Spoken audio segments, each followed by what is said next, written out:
Hello everyone, we are students from ISP School and today we would like to act about Đông Kinh Nghĩa Thục movement.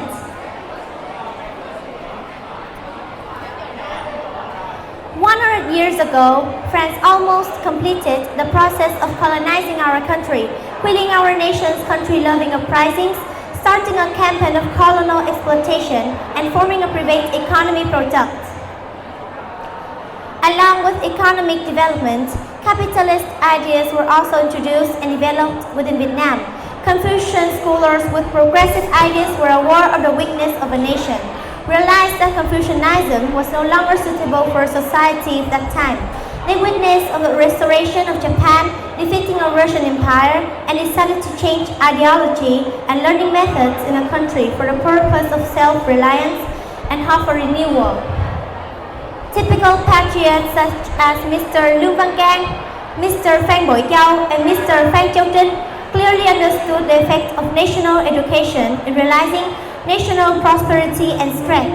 Rich people, strong country in Japan. Therefore, the elders suggest the above-mentioned group of scholars to establish the Đông Kinh Nghĩa Thục. At that time, our country did not have an official school, an organizational structure to manage and teach and train students according to a certain program. The establishment of Đông Kinh Nghĩa Thục School was a great revolution for our country's education.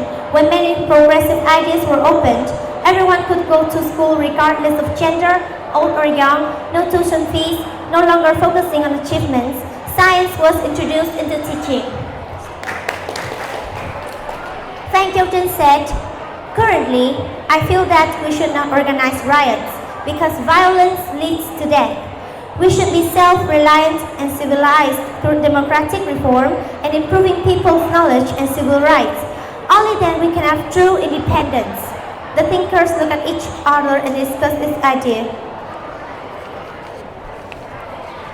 Mr. Lương Văn Can stood up to speak. "Everyone, I think what Mr. Phan Châu Trinh said is right.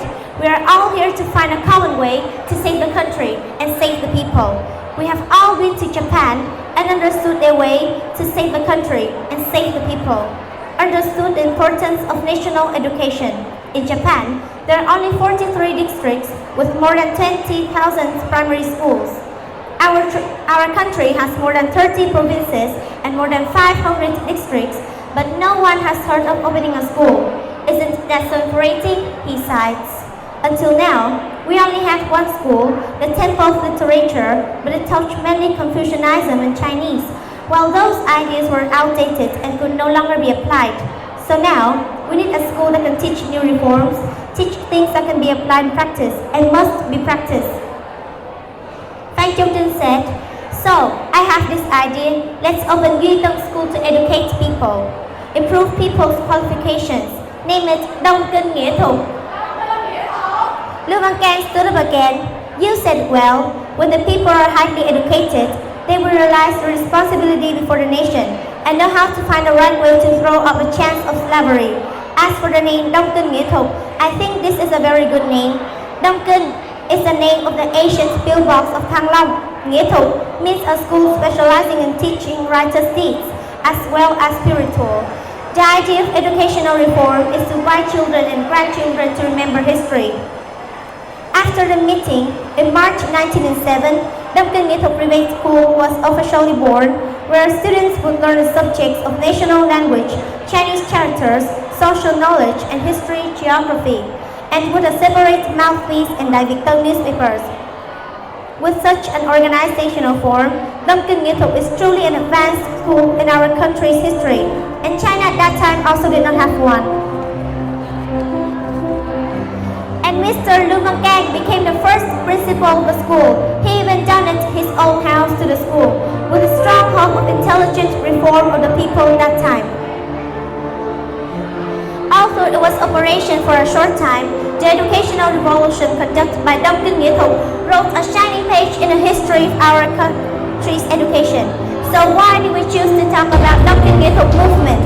As everyone has seen, Đông Kinh Nghĩa Thục proves that Vietnam is one of the first Asian countries to accept educational reform, learning from the progressive ideas of the Orient, West, and East worlds, using national education measures to raise people's knowledge, reform society, move towards realizing rich people and strong country.